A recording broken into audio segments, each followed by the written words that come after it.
जय हिंद दोस्तों, आज हम डिस्कस करेंगे अपना चैप्टर नंबर 7।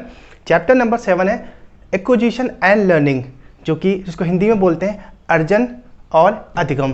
तो ये हम इंग्लिश पेडोलॉजी जो हमारी चल रही है, इसका आज ये लेसन नंबर 7 कंटिन्यू करेंगे। और ये वाला टॉपिक जो है ये आपका हिंदी में भी इंपॉर्टेंस रखता है, तो आप दिल और दिमाग से सुनिएगा, क्योंकि मैं दोनों ही सब्जेक्ट में आता है, हिंदी वाले पेडोलॉजी में आता है और इंग्लिश वाली पेडोलॉजी में आता है। मैं आपको इसको हिंदी में भी समझाऊंगा, इंग्लिश में भी समझाऊंगा, तो कंटिन्यू रहिए मेरे चैनल पे। और जो लोग नए हैं प्लीज़ मेरे चैनल को लाइक, शेयर और सब्सक्राइब करना ना भूलिए। तो कंटिन्यू करते हैं आज का अपना पहला लेक्चर।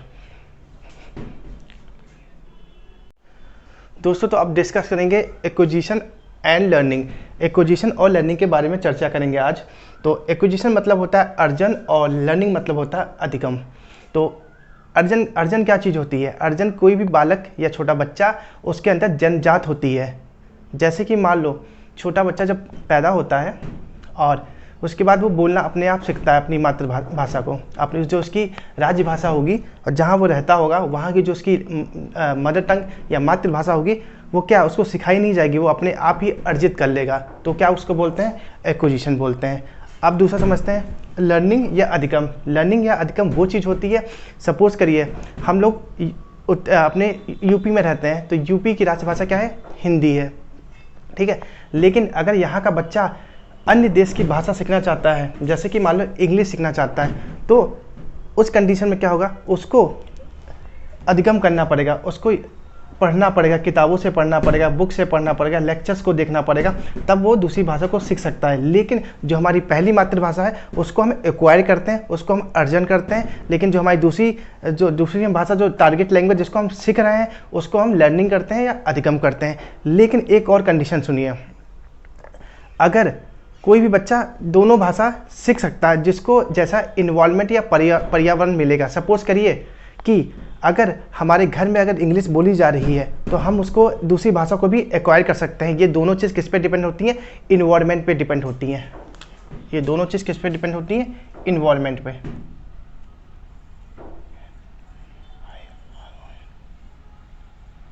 हमको जैसा वातावरण या पर्यावरण मिलेगा, उसके अकॉर्डिंग वहाँ की जो भाषा, जो लैंग्वेज होगी, उसको हम एक्वायर कर लेंगे, ठीक है।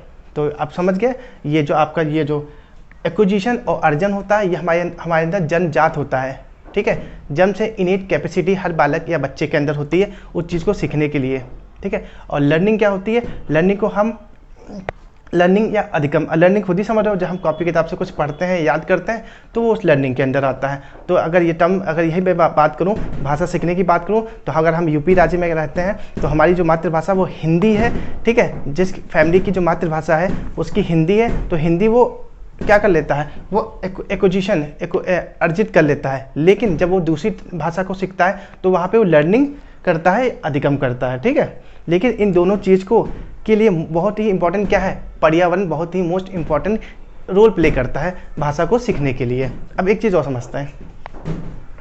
एक मनोविज्ञान थे जिनका नाम था नॉम चॉम्स्की।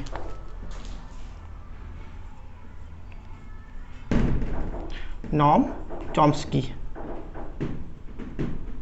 इन्होंने एक बात कही कि जो बच्चे होते हैं उनके अंदर एक LED नाम का एक डिवाइस होता है, एक यंत्र होता है। हालांकि वो यंत्र हमको दिखाई नहीं पड़ता। अगर मैं अपनी खोपड़ी खोल के या अपना स्कल खोल के देखूं तो वो यंत्र कहीं लगा नहीं होगा, उन्होंने इमेजिन किया है, उसको बोला इन्होंने LAD।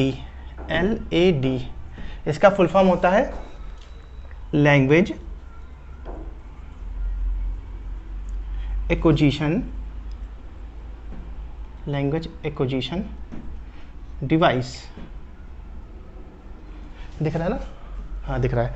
तो इसको बोलते हैं लैंग्वेज एक्विजिशन डिवाइस। तो इनका कहने मतलब होता है, जो बालक होते हैं उनके अंदर क्या होता है? एक LED नाम का यंत्र उनके मस्तिष्क में लगा होता है, लेकिन वो सिर्फ इनकी एक इमेजिनेशन या कल्पना है ये, ठीक है। इसी के वजह बच्चे क्या है, उनकी जो सीखने की कैपेसिटी है, एक्वायर करने की कैपेसिटी है, या दूसरी भाषा सीखने की कैपेसिटी है, वो बहुत ही तेज़ हो जाती है, मतलब बहुत ही तेज़ रहती है। लेकिन उसके पीछे भी एक कंडीशन है। क्या कंडीशन है? जब तक बालक 1, 2, 3, 4 साल 4 से 5 साल तक के बीच का रहता है तब तक तो उसके अंदर कोई भी भाषा को उसको सिखाया जा सकता है बड़ी आसानी से। लेकिन जैसे ही 5 साल में आता है तो धीमे धीमे उसके अंदर एलईडी नाम का जो यंत्र लगा है वो कमज़ोर पड़ने लगता है, फिर उसकी भाषा सीखने की क्षमता है कम पड़ने लगती है।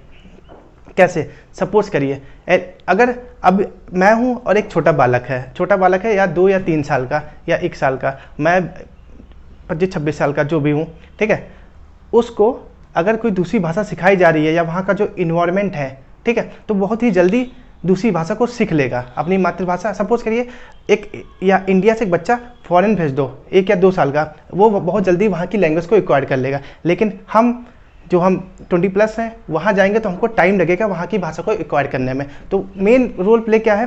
पर्यावरण, इन्वायरमेंट का बहुत ही महत्वपूर्ण गेम प्ले करता है हमको किसी भी दूसरी भाषा को सीखने के लिए। लेकिन दोनों के लिए बहुत ही इंपॉर्टेंट क्या है? इन्वायरमेंट इंपॉर्टेंट है। तो नॉम चॉम्स्की ने क्या कहा है कि हर बच्चे के अंदर जन्मजात एक क्षमता होती है किसी भी भाषा को सीखने के लिए। उस तभी कहा है कि उनके माइंड में एक एलईडी नाम का LAD लैंग्वेज एक्विजिशन डिवाइस के नाम का एक यंत्र होता है। लेकिन वो जैसे ही 5 साल बच्चा क्रॉस करता है, 5-6 साल, उसके बाद धीमे धीमे उनकी जो अर्जन क्षमता होती है, याद करने की क्षमता होती है, LAD, वो कमज़ोर पड़ने लगता है। तभी कहते हैं बच्चा 1 से लेकर 5 साल के बीच में जिस दिशा में लेके जाओगे उस दिशा में बच्चा चला जाता है। ठीक है, अब ये बात आपको समझ में आ गई होगी। अब बढ़ते हैं आगे। लेकिन जो लैंग्वेज है वो आपको जन्मजात नहीं है, विरासत में नहीं मिली है, ये चीज़ याद रखना है। Language is not inherent. ये कहाँ लिख दूँ? 1 मिनट यहाँ पे याद रखना। Language is not inherent. जो आपकी जो भाषा है वो क्या है? वो आपको विरासत में नहीं मिलेगी। जैसे कि मान लो हमको वो पर्यावरण से ही मिलती है। आपने मूवी देखी होगी पीके, जो पीके मूवी में था, वो जो आमिर खान था, उसमें क्या था? पहले वो दूसरी लैंग्वेज बोलता था, फिर बाद में उसके अंदर भोजपुरी भाषा भर दी गई। ठीक है, वही चीज़ बोला गया है यहाँ पे कि हमको क्या है कि हमको सीखना पड़ता है। हमको जन्मजात या हमारे माँ बाप की विरासत से हमको नहीं मिली हुई है। हमको जैसा पर्यावरण, जैसा वातावरण मिलेगा वैसे ही हम भाषा को सीख सकेंगे। अब बढ़ते हैं अगले पॉइंट पे।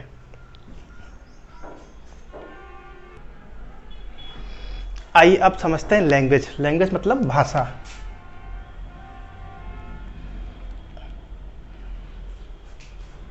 तो बढ़ते हैं और आपको समझाते हैं। Language is a medium through which one can express once idea thoughts and feelings.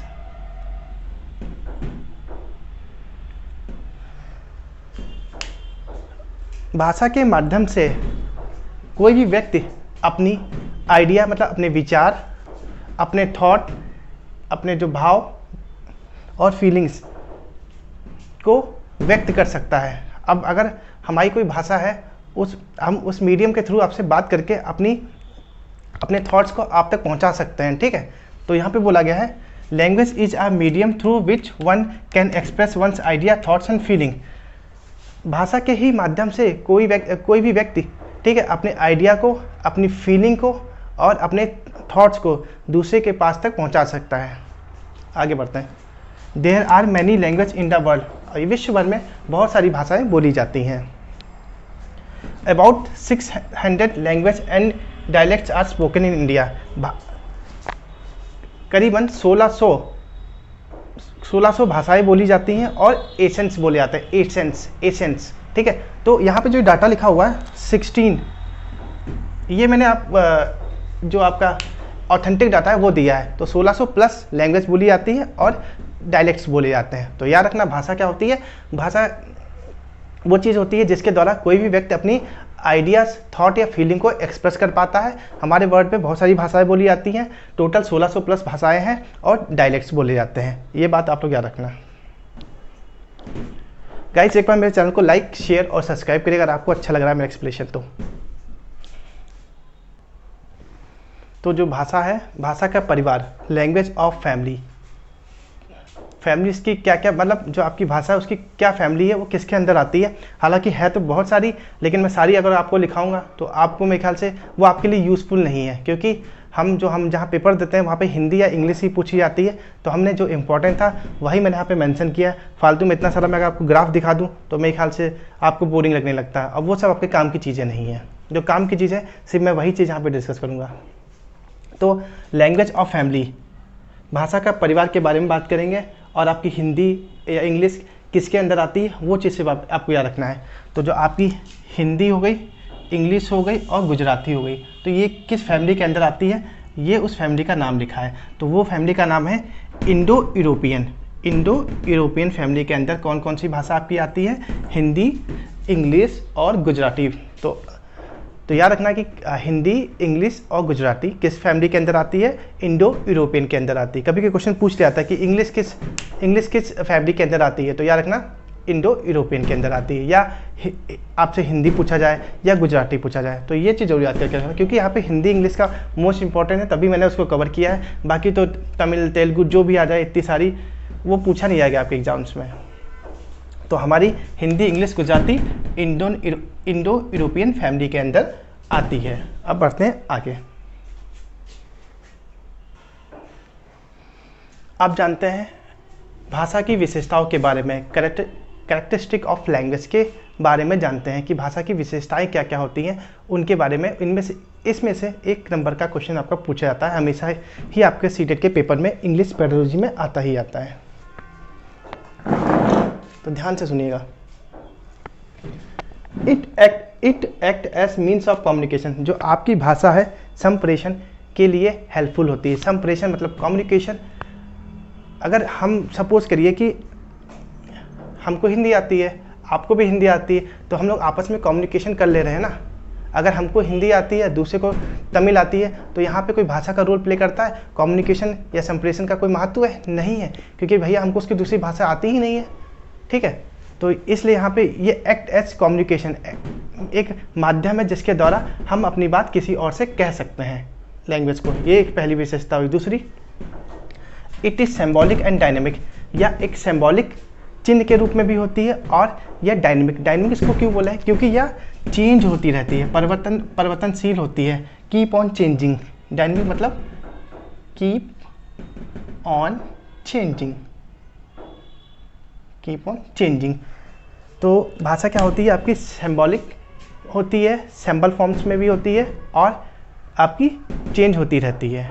ठीक है, तो इसको डायनेमिक बोला है। डायनेमिक मतलब होता है कीप ऑन चेंजिंग, क्योंकि कीप ऑन चेंजिंग और डायनेमिक का मतलब ये होता है कुछ ऐसे शब्द होते हैं जिनका हम बहुत पहले इस्तेमाल करते थे, लेकिन वो आज रिप्लेस हो गए। आज हम उनकी जगह पे कुछ और शब्द का इस्तेमाल कर रहे होते हैं। ठीक है, जैसे कि पहले हम लोग बोलते थे पिक्चर देखने जा रहे हैं, आज हम कहते हैं मूवी देखने जा रहे हैं। ठीक है, और पहले बोलते थे सिनेमा हॉल जा रहे हैं, आज हम बोलते हैं मल्टीप्लेक्स जा रहे हैं मूवी देखने के लिए। तो इसीलिए बोला गया है ये, एक तो आपकी सिंबॉलिक और डायनेमिक मतलब कीप ऑन चेंजिंग को। जो पुराने वर्ड्स थे उनको आप देखते हो ऑक्सफोर्ड या कुछ डिक्शनरी में क्या होता है, जो पुराने वर्ड्स थे उनको रिप्लेस करके कुछ नए वर्ड्स उसमें ऐड किए गए हैं। पुराने वर्ड्स को हटा दिया, नए वर्ड डाल दिया। तो डायनेमिक इसलिए बोला गया है भाषा को क्योंकि ये कीप ऑन चेंजिंग, चेंज होती रहती है। फिर होता है इट इज़ कॉम्प्लेक्स, ये कॉम्प्लेक्स भी होती है, जटिल भी होती है। मैंने आपसे बात की, क्योंकि कभी कभी कुछ भाषा को सीखने के लिए कुछ हमको कठिनाई का सामना करना पड़ता है। इट इज़ आर्बिट्रेटरी, आर्बिट्रेटरी की आई थिंक हिंदी होती है, एक मिनट, आर्बिट्रेटरी की हिंदी होती है स्वतंत्र, समथिंग स्वतंत्र, मतलब जैसे बोले जाते हैं, लिखे हुए जाते हैं, लेकिन दोनों का जो अर्थ होता है इंडिपेंडेंट होता है, अलग अलग होता है, दूसरे से संबंधित नहीं होते हैं। ठीक है, उसको बोलते हैं स्वतंत्र। ये एक दूसरे से, दोनों की जो मीनिंग होती है इंडिपेंडेंट मीनिंग होती है। सपोज करिए मैंने यहाँ पे लिखा डस्टर, DUSTER, डस्टर, और ये डस्टर। ठीक है, तो ये अलग मीनिंग रखता है, ये अपनी अलग मीनिंग रखता है। ठीक है, तो तभी इसको बोला गया आर्बिट्रेटरी। तो याद रखना, अगर पूछ लिया जाए इंग्लिश इज डैश और फिलिंग द ब्लैंक क्या है, तो याद रखना इंग्लिश इज एन आर्बिट्रेटरी। ये क्वेश्चन आपका पूछा जाता है। तो ये इंपॉर्टेंट, ये वाला जो पॉइंट है ये बहुत ही इंपॉर्टेंट है। English is an arbitrary language, is an arbitrary language. जो हमारी भाषा है वो स्वतंत्र है, ये याद रखना आप लोग। अब बढ़ते हैं आगे।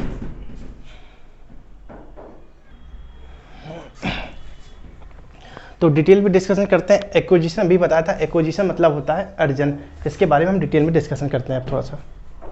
ये इसमें 3 पॉइंट्स लिखे हैं, अभी 2 पॉइंट्स और हैं, मेरे बोर्ड में जगह नहीं बची थी तो उनको रफ करने के बाद 2 पॉइंट और मैं अभी इंक्लूड करूँगा, ठीक है। तो आप लोग नोट डाउन कर लेना, ठीक है, या पॉज करके देख लेना। एक चीज़ और आप लोगों से कहना चाहूँगा कि कुछ लोग बोले हैं कि आपका वीडियोज़ में थोड़ा सा फोकस में इशू है या फिर विजुअल नहीं होता, तो 3 डॉट पे जाके वहाँ पे जाके आप उसके एडवांस सेटिंग में जाके आपको 360 या 240 कर लीजिएगा तो आपको प्रॉपर विजुअल होगा।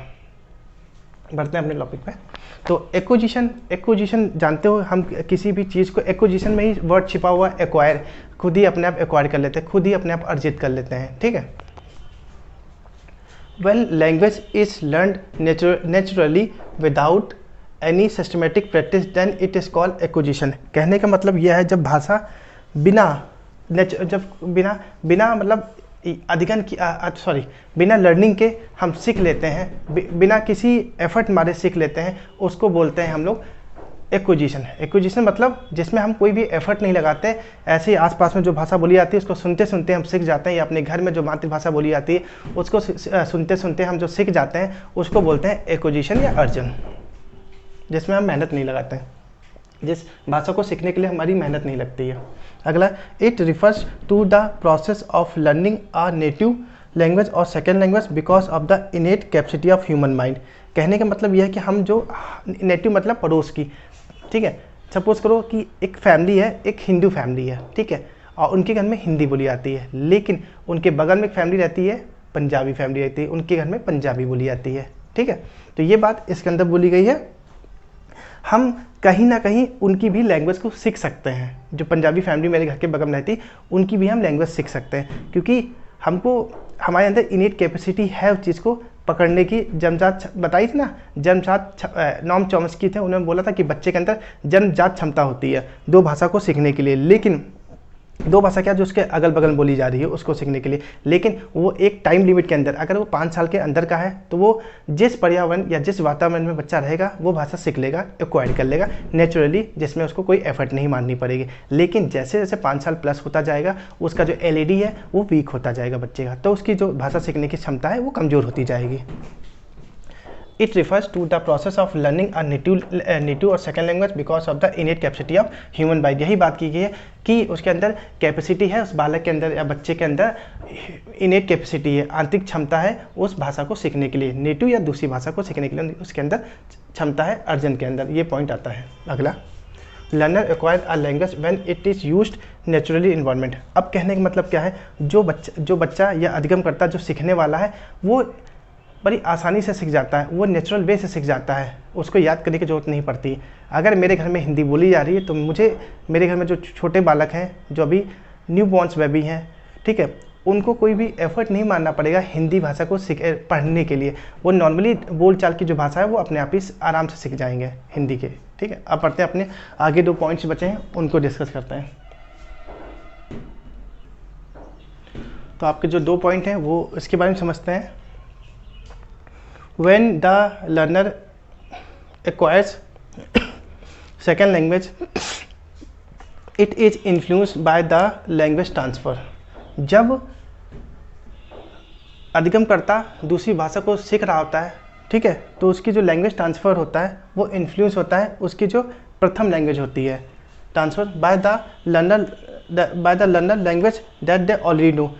जो उनको भाषा पहले से आती थी, जो दूसरी भाषा वो सीख रहा है उससे वो इन्फ्लुएंस होती है, उससे प्रभाव डालती है। अब मैं अगर सपोज करूँ मैं इंग्लिश सीख रहा हूँ तो मेरी जो पहली भाषा थी हिंदी, उस पर वो प्रभाव डाल रही है, ठीक है। आगे, second language acquisition become more effective when it is practice in family situation. कहने का मतलब ये है जो सेकेंड लैंग्वेज है या जो हमारी टारगेट लैंग्वेज है या हमारी जो दूसरी भाषा जो हम सीख रहे हैं इंग्लिश, अगर वो हम डेली लाइफ में या डेली सिचुएशन में या फैमिली सिचुएशन मतलब जो हमारे आसपास हो रहा है उसमें हम डेली लाइफ में प्रिपेयर करते हैं या डेली लाइफ में बोलते हैं उस सेकंड लैंग्वेज को, इंग्लिश को, तो हमारे लिए हम बहुत ही आसानी से और बहुत ही जल्दी से दूसरी भाषा को सीख सकते हैं। जैसे कि इंग्लिश, अगर हम डेली सिचुएशन में सपोज कुछ लोग कहते हैं यार हमसे इंग्लिश नहीं बोली आती, यार तुम बोल लेते हो हमसे नहीं बोली आती, तो मैं कहता हूँ भाई तुम डेली प्रैक्टिस किया करो घर में, या कुछ ऐसे वर्ड्स को पढ़ा करो, या डिक्शनरी को पढ़ा करो, या न्यूज़पेपर को पढ़ा करो, इंग्लिश न्यूज़पेपर को, या फैमिली में जो कोई अगर जिसकी थोड़ी बहुत इंग्लिश अच्छी है उनके साथ कम्युनिकेट किया करो, तो आप बड़ी अच्छी से बहुत जल्दी से आप इंग्लिश को समझ पाएंगे। ठीक है,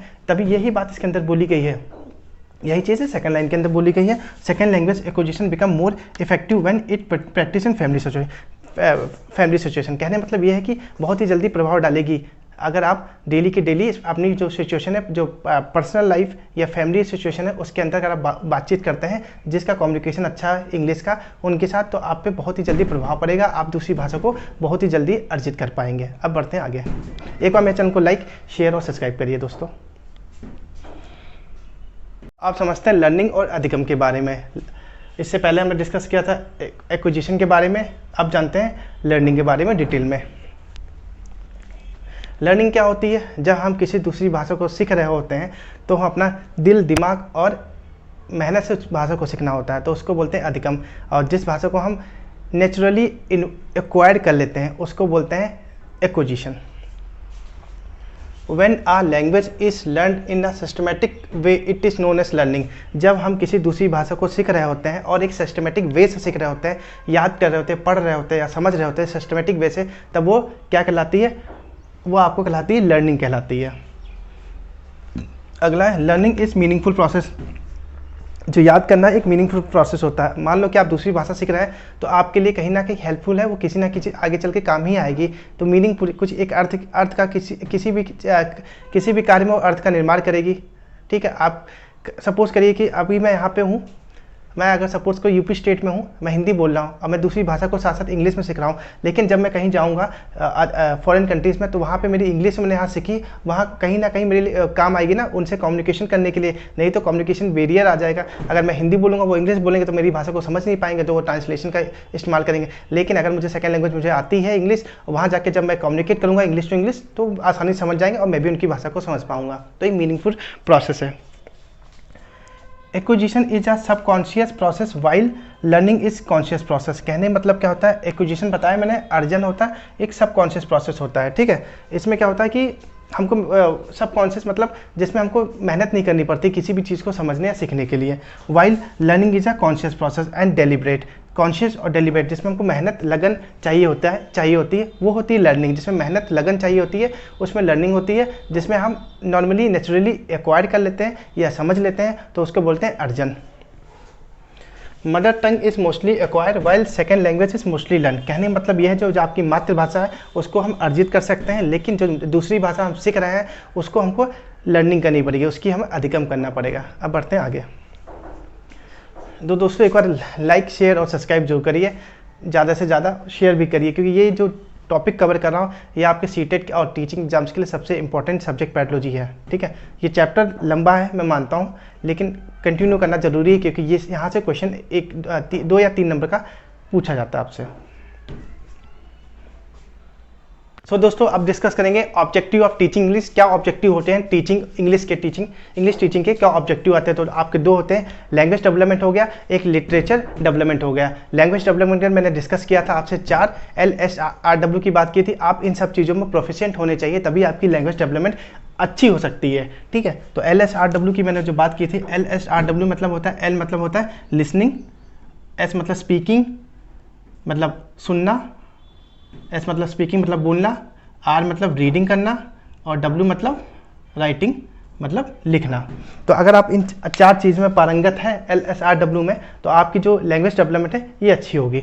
अगली बात करते हैं लिटरेरी डेवलपमेंट। लिटरेरी डेवलपमेंट क्या होता है? लिटरेचर डेवलपमेंट मतलब कि आपका लिटरेचर का ज्ञान कैसा है, आपका लिटरेचर का जो नॉलेज है वो कैसा है आपका। ठीक है, तो उसमें आपका नॉलेज की बात की गई है और इन्हेंसमेंट की बात, आप कैसे उसमें और सुधार कर सकते हैं। तो ये बात आपकी लैंग्वेज टीचिंग में बोली गई। तो लैंग्वेज टीचिंग में दो मेन ऑब्जेक्टिव हैं, एक लैंग्वेज डेवलपमेंट, लैंग्वेज में LSRW listening, speaking, reading, writing की बात की गई है। और लिटरेचर डेवलपमेंट में क्या बात की? लिटरेचर डेवलपमेंट आपकी बात की गई है, एक तो आपका नॉलेज कैसा है, आपका नॉलेज कैसा बढ़ रहा है और इन्हेंस्ड और उसको कैसे आप इंक्रीज कर सकते हो, ये बात आपकी इस ऑब्जेक्टिव टीचिंग के अंदर बोली गई है। अब बढ़ते हैं आगे।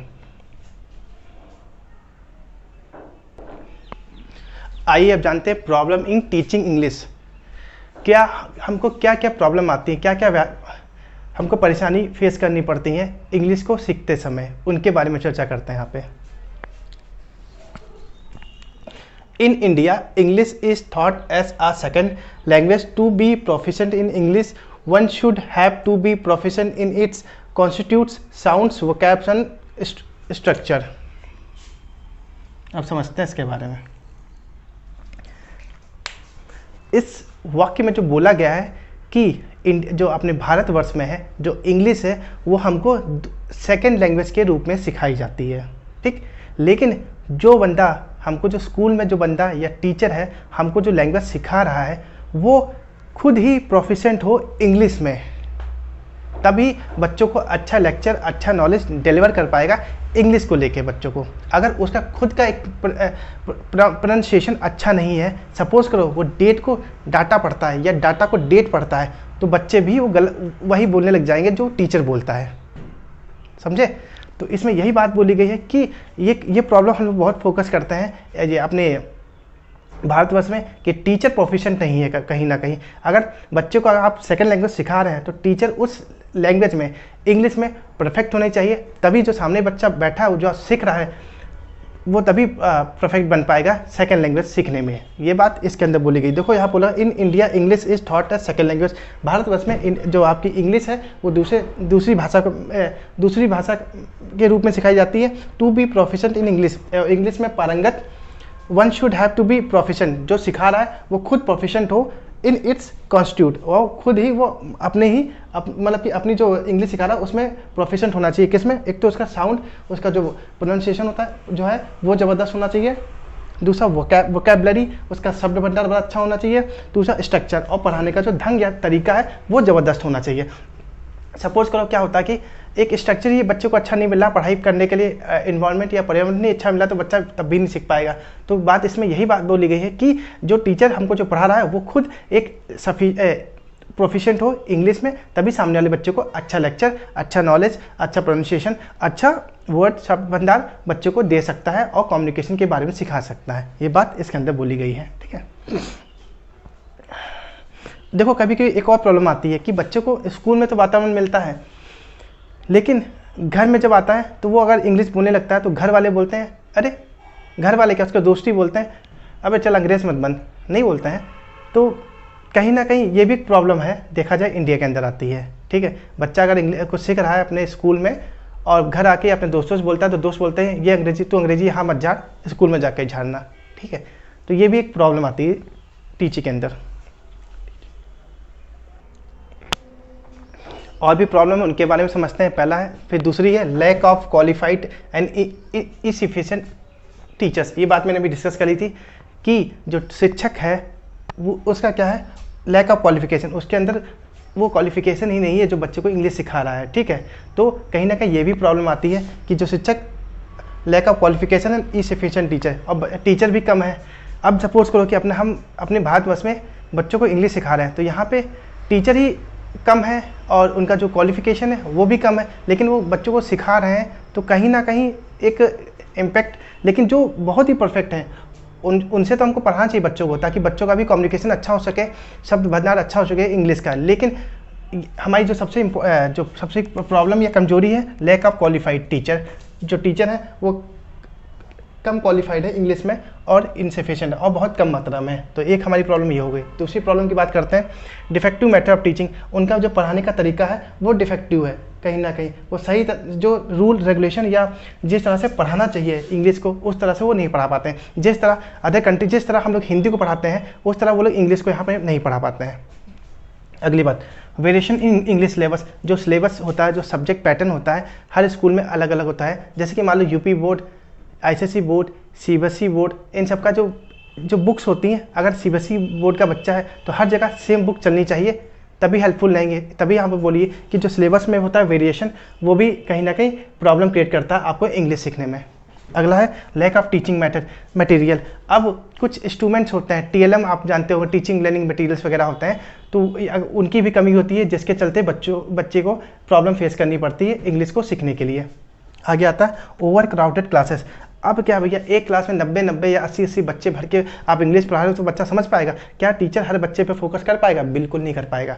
तभी एनसीएफ ने बोला था कि जो प्राइमरी क्लासेस है उसमें 30 बच्चे होने चाहिए, 30 बच्चे पे एक टीचर होना चाहिए, और जो अपर प्राइमरी है उसमें 35 बालक के ऊपर एक टीचर होना चाहिए। अगर इससे ज़्यादा बच्चे हुए तो जो टीचर जो पढ़ा रहा है उसका भी ध्यान सब बच्चों पे नहीं जा पाएगा। अगर 30 हैं तो ध्यान दे सकता है, लेकिन अगर 90-80 क्लास में बच्चे पढ़ रहे हैं इंग्लिश तो टीचर सबको नहीं समझा सकता है। तो गाइस ये था आज का अपना पूरा ही डिटेल जो आपका चैप्टर था एक्विजिशन और लर्निंग के बारे में। तो गाइस अब हम कल जो डिस्कस करेंगे इसके बारे में, अब तक हमने जो 2-3 टॉपिक किए हैं उनको सबको मिला के मैं कल आप लोगों के लिए एमसीक्यूज फ्रेम करूंगा, और इसके भी एमसीक्यूज फ्रेम करूंगा जो आपके क्वेश्चन में पूछे जाते हैं, जो आपके सीटेट एग्जाम्स या अदर टेट एग्जाम्स में पूछे जाते हैं वो सारे। अगर आपको मेरा सेशन अच्छा लग रहा है तो प्लीज़ लाइक शेयर और सब्सक्राइब करिए, अपने दोस्तों को भी शेयर किया करिए, ठीक है। तो मिलते हैं आप लोगों से अगले लेक्चर में। जय हिंद।